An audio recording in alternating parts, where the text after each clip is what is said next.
Surat pemakzulan Gibran disambut dengan karpet merah fraksi-fraksi di DPR.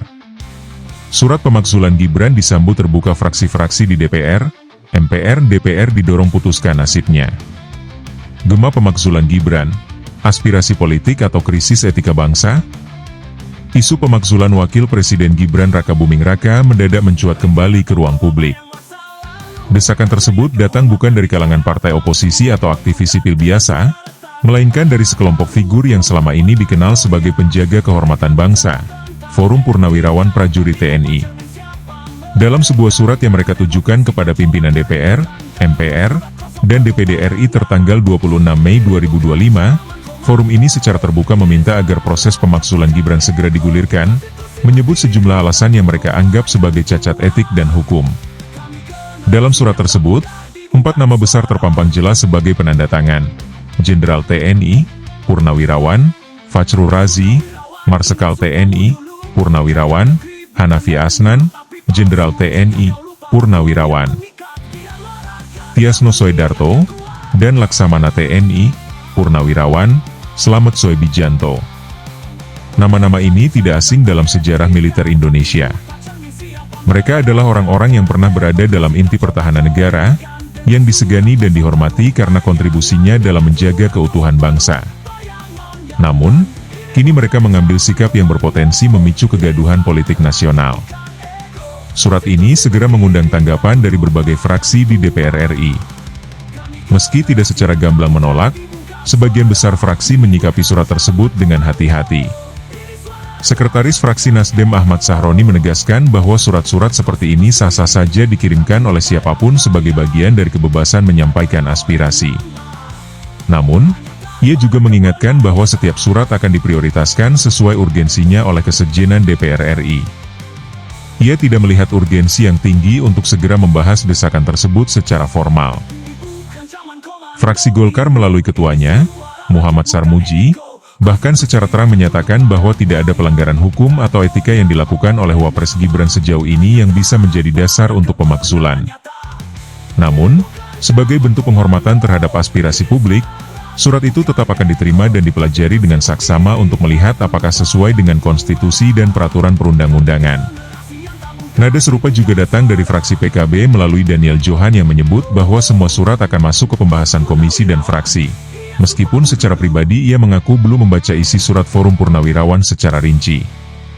Sementara itu, di MPR, Wakil Ketua Bambang Wuryanto alias Bambang Pacul dari fraksi PDIP menyampaikan bahwa surat resmi yang masuk akan terlebih dahulu disaring oleh sekretariat, dan hanya jika dianggap penting akan dibahas dalam rapat pimpinan, Rapim.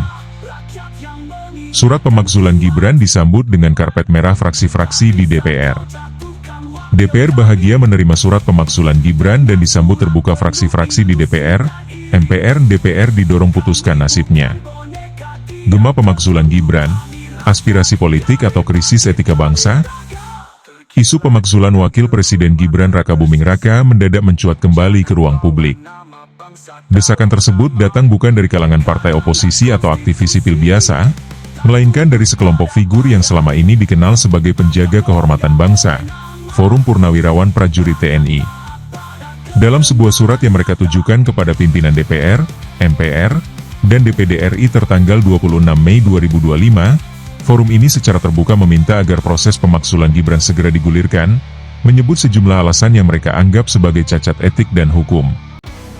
Dalam surat tersebut, 4 nama besar terpampang jelas sebagai penanda tangan: Jenderal TNI, Purnawirawan, Fachrul Razi, Marsekal TNI, Purnawirawan, Hanafi Asnan, Jenderal TNI, Purnawirawan, Tiasno Soedarto, dan Laksamana TNI, Purnawirawan, Slamet Soebijanto.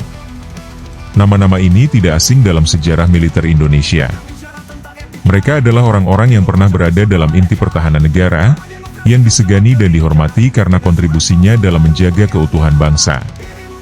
Namun, kini mereka mengambil sikap yang berpotensi memicu kegaduhan politik nasional. Surat ini segera mengundang tanggapan dari berbagai fraksi di DPR RI. Meski tidak secara gamblang menolak, sebagian besar fraksi menyikapi surat tersebut dengan hati-hati. Sekretaris Fraksi Nasdem Ahmad Sahroni menegaskan bahwa surat-surat seperti ini sah-sah saja dikirimkan oleh siapapun sebagai bagian dari kebebasan menyampaikan aspirasi. Namun, ia juga mengingatkan bahwa setiap surat akan diprioritaskan sesuai urgensinya oleh Kesekjenan DPR RI. Ia tidak melihat urgensi yang tinggi untuk segera membahas desakan tersebut secara formal. Fraksi Golkar melalui ketuanya, Muhammad Sarmuji, bahkan secara terang menyatakan bahwa tidak ada pelanggaran hukum atau etika yang dilakukan oleh Wapres Gibran sejauh ini yang bisa menjadi dasar untuk pemakzulan. Namun, sebagai bentuk penghormatan terhadap aspirasi publik, surat itu tetap akan diterima dan dipelajari dengan saksama untuk melihat apakah sesuai dengan konstitusi dan peraturan perundang-undangan. Nada serupa juga datang dari fraksi PKB melalui Daniel Johan yang menyebut bahwa semua surat akan masuk ke pembahasan komisi dan fraksi. Meskipun secara pribadi ia mengaku belum membaca isi surat Forum Purnawirawan secara rinci. Sementara itu, di MPR, Wakil Ketua Bambang Wuryanto alias Bambang Pacul dari fraksi PDIP menyampaikan bahwa surat resmi yang masuk akan terlebih dahulu disaring oleh sekretariat, dan hanya jika dianggap penting akan dibahas dalam rapat pimpinan, Rapim. Sampai saat ini, belum ada agenda Rapim untuk membahas surat tersebut, dan keputusan untuk menggelar Rapim berada di tangan Ketua MPR, Ahmad Muzani. Desakan pemakzulan yang diajukan Forum Purnawirawan TNI berakar dari peristiwa lama yang dianggap belum selesai secara etis. Putusan Mahkamah Konstitusi Nomor 90 PU 21 2023 yang memungkinkan Gibran mencalonkan diri sebagai cawapres meski belum berusia 40 tahun. Putusan itu diputuskan saat Mahkamah Konstitusi masih dipimpin oleh Anwar Usman, yang tak lain adalah paman Gibran. Forum ini menilai bahwa keputusan tersebut melanggar prinsip imparsialitas dan karena itu seharusnya tidak sah. Mereka pun mengutip putusan Majelis Kehormatan Mahkamah Konstitusi, MKMK, yang menyatakan bahwa Anwar Usman melanggar etik dan memberhentikannya dari jabatan Ketua MK. Menurut forum ini, fakta tersebut menjadi dasar yang cukup untuk menyebut pencalonan Gibran sebagai cacat etik dan hukum, dan karenanya, jabatan Wakil Presiden yang kini diembannya layak untuk dicabut. Tak berhenti di situ, forum ini juga menuding bahwa Gibran tidak memiliki kapasitas memadai untuk menjadi wakil kepala negara, hanya berbekal 2 tahun sebagai wali kota Solo, dan latar belakang pendidikan yang mereka anggap diragukan. Bahkan, mereka menyentil kontroversi akun media sosial, Fufufafa, yang sempat menggemparkan publik, dan secara insinuatif menyebut akun tersebut sebagai cerminan etika buruk Gibran. Menanggapi polemik ini, Sekretaris Jenderal DPR RI Indra Iskandar menyatakan bahwa surat dari Forum Purnawirawan telah diterima dan diteruskan ke pimpinan DPR. Namun, Wakil Ketua DPR Sufmi Dasko Ahmad mengatakan belum membaca isi surat tersebut secara langsung. Secara hukum, prosedur pemakzulan memang dimungkinkan dalam sistem ketatanegaraan Indonesia. UUD 1945 memberikan ruang bagi DPR untuk mengusulkan pemberhentian presiden atau wakil presiden kepada Mahkamah Konstitusi apabila terbukti melakukan pengkhianatan terhadap negara, korupsi, penyuapan, kejahatan berat lainnya, atau perbuatan tercela. Setelah MK memutus ada pelanggaran, barulah usulan diteruskan ke MPR untuk diputuskan melalui sidang paripurna dengan persetujuan 2/3 anggota yang hadir. Namun, seperti diingatkan banyak pihak, proses ini bukan hanya jalur hukum, tapi juga arena politik. Persetujuan DPR dan MPR sangat ditentukan oleh kalkulasi kekuasaan di masing-masing fraksi dan kelompok politik. Pakar hukum tata negara dari UGM, Yanca Arizona, menyatakan bahwa dorongan pemakzulan ini tidak memiliki dasar hukum yang kuat. Ia menilai bahwa banyak argumen dalam surat Forum Purnawirawan lebih merupakan ekspresi kekecewaan politik ketimbang fakta hukum yang konkret. Yanca mengingatkan bahwa konstitusi harus menjadi panglima dalam demokrasi, bukan tekanan opini publik atau emosi politik. Melihat dinamika ini, muncul keprihatinan mendalam. Bahwa Purnawirawan TNI, yang seharusnya menjadi simbol kedewasaan politik dan keteladanan moral bagi generasi penerus bangsa, malah terlibat dalam manuver-manuver politik yang berpotensi mencederai stabilitas demokrasi. Sebagai sosok yang telah purna tugas dari militer, mereka bukan lagi bagian dari rantai komando aktif, dan siogianya memegang teguh prinsip loyalitas kepada kepemimpinan nasional, termasuk kepada wakil panglima tertinggi, yakni Wakil Presiden Gibran Rakabuming Raka. Kekhawatiran ini bukan berarti menutup ruang kritik terhadap pemimpin negara. Kritik adalah bagian sah dari demokrasi. Namun, ketika kritik dibungkus dalam desakan pemakzulan, tanpa basis hukum yang kokoh, tanpa etika kenegaraan yang arif, dan datang dari mereka yang dulu bersumpah menjaga kehormatan Republik, maka yang tercoreng bukan hanya pejabat yang dikritik, tapi juga martabat lembaga-lembaga yang mereka wakili dulu. Lebih jauh, publik patut bertanya, apakah gerakan seperti ini benar-benar bertujuan untuk memperbaiki kualitas kepemimpinan nasional, atau justru menjadi alat bagi pihak tertentu untuk menabur benih kekacauan demi kepentingan politik sesaat? Apakah ini adalah ekspresi kegelisahan atas perubahan generasi, di mana figur muda seperti Gibran mulai memegang tampuk kekuasaan? Ataukah ini bentuk penolakan terhadap transformasi demokrasi yang semakin inklusif, progresif, dan jauh dari pola kekuasaan konservatif masa lalu? Gibran bukan pemimpin yang sempurna. Ia pun bukan tanpa kontroversi. Namun, sejauh ini ia tidak pernah dinyatakan melanggar hukum oleh lembaga negara yang berwenang. Tidak ada vonis pengadilan, tidak ada keputusan hukum yang membuktikan ia bersalah. Maka, pemakzulan terhadapnya, jika dipaksakan, justru bisa menjadi presiden buruk bagi sistem ketatanegaraan kita. Bahwa seorang pejabat negara bisa digulingkan hanya karena tidak disukai oleh segelintir elit atau karena putusan hukum yang bersifat tafsir. Pemakzulan bukanlah instrumen balas dendam politik. Ia adalah mekanisme konstitusional yang sakral, dan karena itu harus dijalankan dengan hati-hati, cermat, dan berdasarkan bukti hukum yang kuat, bukan sekadar opini publik atau persepsi moral kelompok tertentu. Sudah saatnya kita sebagai bangsa belajar dewasa dalam berdemokrasi. Kritik boleh, evaluasi perlu, namun semua harus dalam bingkai konstitusi. Kepada Forum Purnawirawan, semoga surat mereka menjadi momentum refleksi, bukan pemantik konflik. Sebab di atas segalanya, mereka tetaplah sosok-sosok penjaga Republik yang harus menjadi teladan, bukan pengobar api dalam sekam. Dan kepada Gibran, tantangan ini adalah batu ujian. Ia mesti menunjukkan bahwa kepercayaan yang diberikan rakyat kepadanya tidak salah tempat. Ia harus menjawab semua tudingan, bukan dengan amarah, tapi dengan kerja, kinerja, dan keteladanan. Di era ketika wibawa sering diukur lewat sensasi, semoga Gibran memilih jalan sunyi dari kontroversi, dan berjuang dalam diam untuk menunjukkan bahwa ia memang layak menyandang amanah Wakil Presiden Republik Indonesia.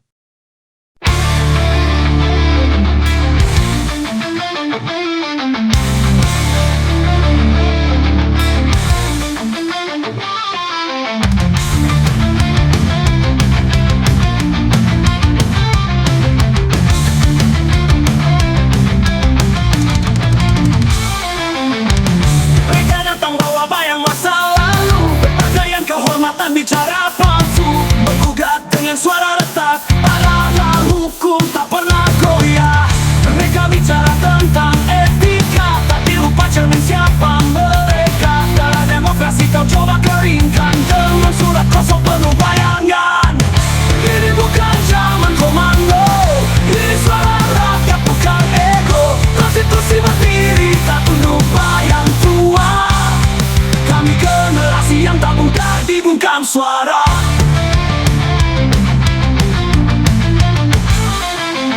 Purnawirawan, ingat sumpahmu dulu. Menjaga negeri bukan menyuruh tapi palsu. Jika kau lupa hukum yang mengikat, biarlah rakyat yang mengingatkan kuat.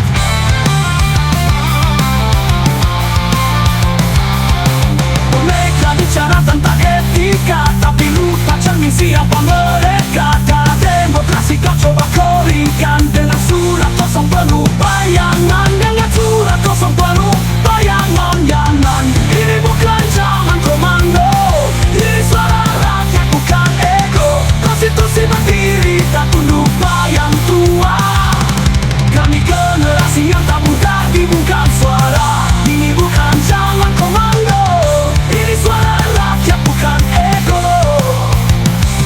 Konstitusi tak tunduk pada bayang, tak goyang oleh nama, hanya tak pada kebenaran nyata.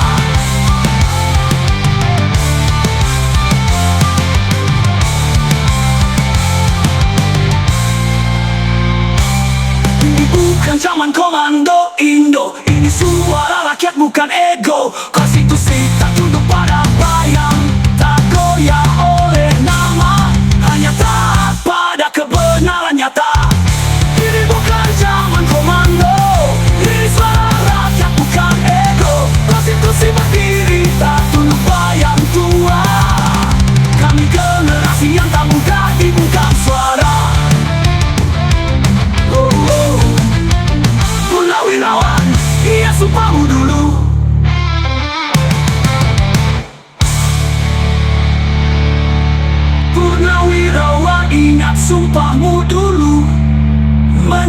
Bela negeri bukan menyulut api palsu. Jika kau lupa hukum yang mengikat, biarlah rakyat yang mengingatkan kuat. Tak bisa kau jatuhkan wakil kami dengan surat penuh ilusi dan iri. Kami bukan boneka diam tertunduk, kami rakyat. Kami bangkit, kami tegak. Tergilah dengan kehormatan tersisa. Jangan bawa nama bangsa dalam drama. Karena konstitusi tak tunduk pada bayang, tak goyah oleh nama, hanya taat pada kebenaran nyata.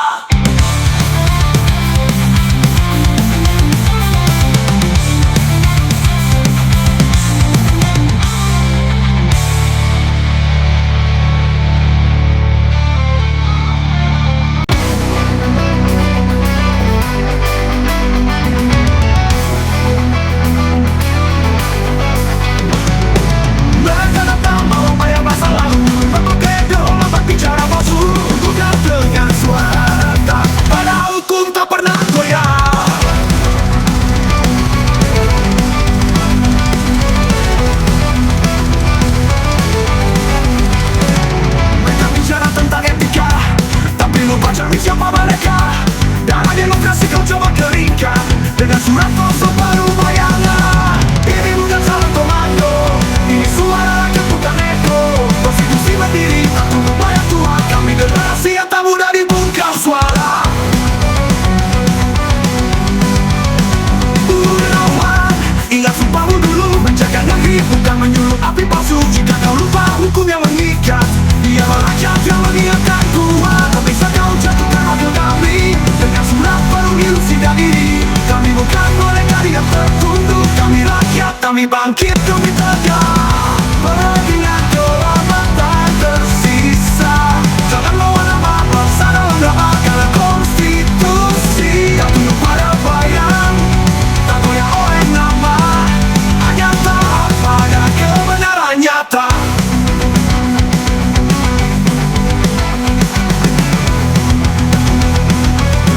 Bukan zaman komando.